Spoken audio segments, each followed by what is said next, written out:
Hi guys, this is FFAN 16 and welcome to the 20th anniversary of Kingdom Hearts, a series that has been with me since day one, 2002 when it got released on the PlayStation 2.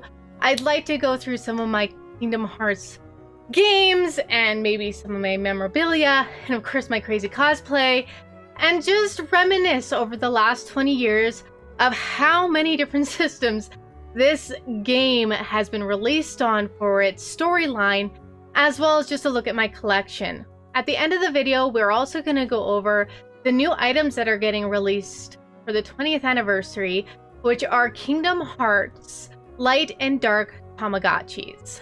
So let's get into it. So first of all, I want to showcase what I have over here. I just started teaching myself Japanese, and I thought what a best way to learn a language is by playing games I know back to back, like heart to heart. So I picked up Kingdom Hearts 1, Kingdom Hearts 1 Remix, Kingdom Hearts 2, Kingdom Hearts 2 Remix. It was a bundle, so they all came together. And I'm going to play them and enjoy them on the original PS2. I've got myself a Japanese PlayStation 2. But let's go back in time a little bit. It's 2002, and this girl here just bought herself a PlayStation 2 to get Final Fantasy X, and I hear a rumor that Disney and Square are releasing a game together that's like Final Fantasy, so I'm getting excited, right? Because I like both Disney characters and Square Enix games. That's when I go out and I find this bad boy right here on release. This is my OG copy from release. Yeah, and I didn't put this thing down till I completed it. Loved it. I fell in love with the characters, I fell in love with the story, and honestly it felt like a complete story. We didn't know there was going to be extras at the time, or this was going to turn into a series. This was definitely a great new IP from Square Enix. Tetsuya Nomura was going to start his ride and journey on taking us into the world of Sora, Donald, and Goofy.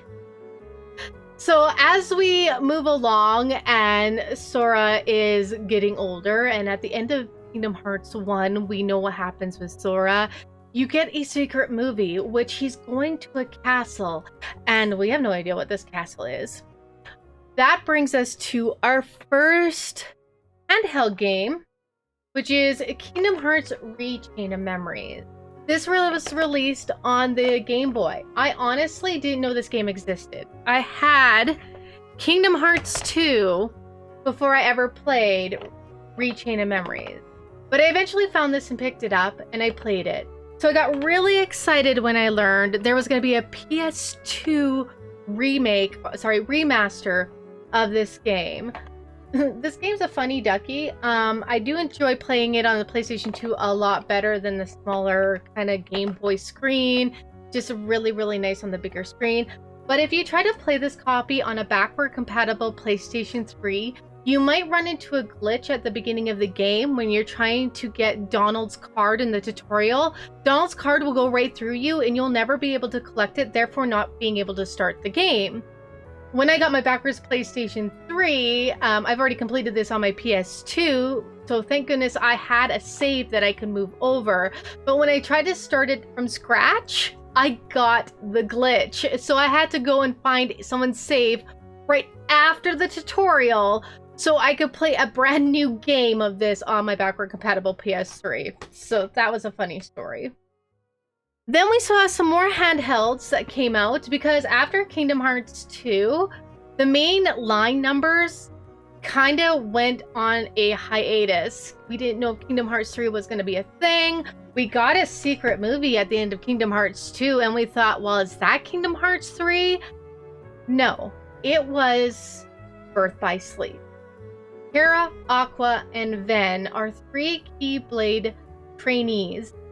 Aqua becomes a master, Terra does not, and you play all three stories in this. It was the first PlayStation portable Kingdom Hearts game, and I absolutely adored it. I'm gonna say that for most Kingdom Hearts games, let's be honest. But honestly, ESP needs more love, and I hope this is one of the games we'll get on the new streaming service. Then Nintendo saw more love with 358 over 2 days that got released in regards to what happened to Roxas, which we really learned more about from his introduction in Kingdom Hearts 2. So we learned about Roxas' pre-story to what happened prior to him waking up in the digital version of Twilight Town, his journey with Organization 13, and how he ended up rejoining with Sora, or deciding to do that. Then we had Donald, Mickey, and Goofy deciding to use the datascape to relive Sora's memories. Honestly, didn't get through this one. I got stuck on one boss about halfway through, and I gave up. I'm gonna have to give this a replay. I gotta show it some more love. I'll dive in one day. Maybe we'll do it as a gameplay on my Twitch channel if I could figure out how to emulate this or get this working through my OBS. Finally, we got our last handheld game. This was really the last thing that tied us to where Kingdom Hearts 3 was going to start at the time. This is Kingdom Hearts Dream Drop Distance. The last game on Nintendo handhelds for their 3DS. It used their 3D visuals, which honestly got me sick, so I didn't use it that much, and showed us what happened to Sora and Riku during their Mark of Mastery exam. This was supposed to lead us up to the beginning of Kingdom Hearts 3. Then time went by and we continued having the PlayStation 3, and with the PlayStation 3, Square decided to do a compilation of Kingdom Hearts 1, 2, with Kingdom Hearts 1.5 and Kingdom Hearts 2.5. This included 2 playable games and a movie. 2 playable games in this one is Kingdom Hearts Final Mix. So this is the first time the final mixed version of Kingdom Hearts made its way to North America in an English version. The final mix of Kingdom Hearts 2, which is this one right here. Again, the first time that North America actually got a native copy of this. Kingdom Hearts Chain of Memories, and honestly, this update and quality of life to Chain of Memories, like this, played this or the PS4 edition way better. And the movie of 358 over 2 days. This one saw Kingdom Hearts Birth by Sleep playable and then recoded as a movie. Then some more time went by, and yet we had one teaser trailer for Kingdom Hearts 3 at an E3, and then radio silence. So our journey continues, and we are getting closer and closer to the lead up of Kingdom Hearts 3. It's in development hell, so what does Square do? More compilations. Our journey through getting to Kingdom Hearts 3 is not done yet. So they came out with a combined version for PS4 of 1.5 and 2.5, updating graphics and stuff, but really most of the quality of life from the PlayStation 3 versions saw their way into this. Now we're getting closer into the release of Kingdom Hearts 3, so to really prep us for Kingdom Hearts 3, they released 2.8. This gave us Dream Drop Distance in its best form ever. Play Dream Drop Distance this way, guys. This is how you want to play Dream Drop Distance. And what would be considered more of a tech demo, or getting us used to the new graphical qualities that the PlayStation 4 can offer and what the Unreal Engine 4 can give us in regards to Kingdom Hearts Birth by Sleep 0.5. There you go, guys. So, or 0.2, sorry. Birth by Sleep 0.2. We see what happened to Aqua during the end of Kingdom Hearts Birth by Sleep and the 10 years that has elapsed in the world, what she's been doing in the Realm of Darkness, and how she is doing being stuck down there. And then finally, guys, after the long wait, 2019 comes around and wha-bam! We finally have her. Kingdom Hearts 3 is released. We rejoice. And this is the end of the Xehanort saga. This will tie everything up that you've seen in this whole compilation of games. And it did the best it could. It had a crap load of story. It needed to tell a complete story time of a video game. So honestly, could have been better. It always could have been better. Could have been worse. Hell yeah. Did I enjoy it? I did. Because It brought back people that were lost, it completed stories, and it brought us to start a new arc that we're going to see in Kingdom Hearts 4. And just for a nice little recap, because you know Square likes doing side games, we got a side game after Kingdom Hearts 3, which is Kingdom Hearts Melody of Memory. Kairi goes through her memories of the adventure in a rhythm-based game, and honestly, I had fun with this. I platinumed it. It's really good. If you could get this cheap, I suggest it. But here ends our 20 years so far of Kingdom Hearts lore. We have finished a saga in that 20 years. The Xehanort story is done.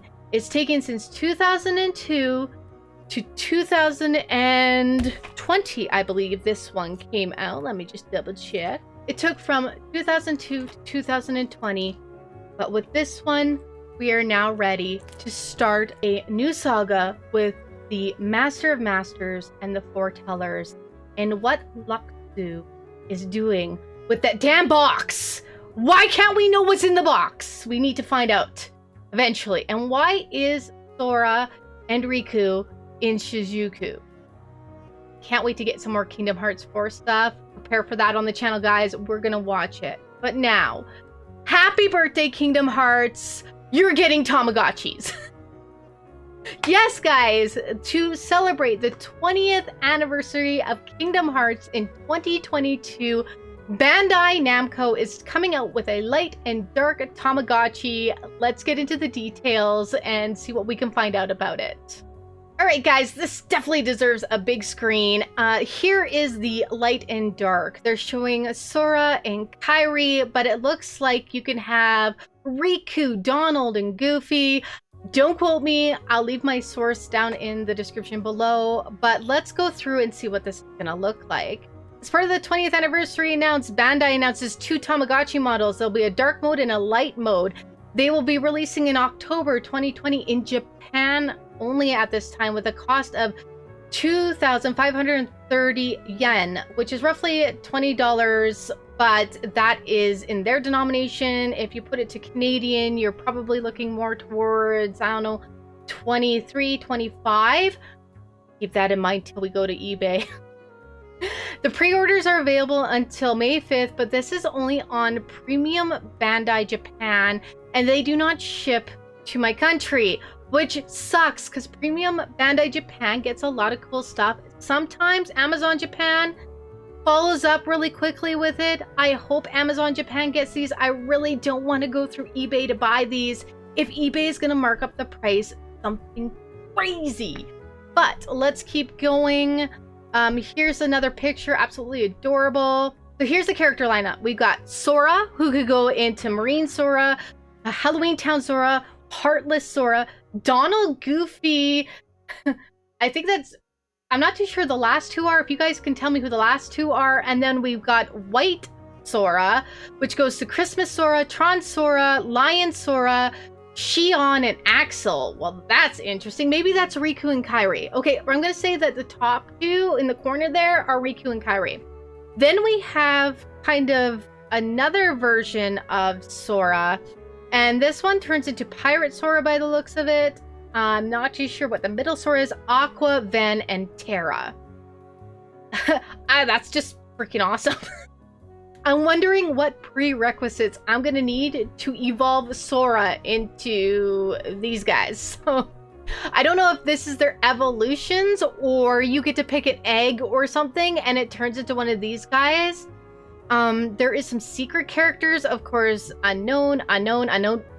Mickey. Come on, guys, it's Mickey. We got Xehanort by the looks of it. I'm gonna call it, that's Xehanort. That's Xehanort, buddy.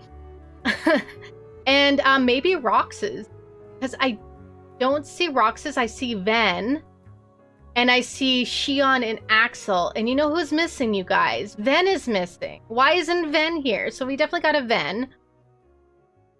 Besides that, here is a better look at what the dark and light are gonna look like, and I want these so bad. Oh my goodness, they are gorgeous. I'm such a crazy collector. You guys should see my Pop Funko figurine collection. One of these days I will walk you through my Kingdom Hearts Pop Funko figurines, and let's just say I got everyone I could possibly get.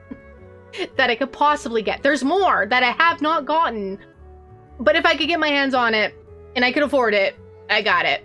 Hence Mr. Pete right here. He's also collectible. He's not Pop Funko.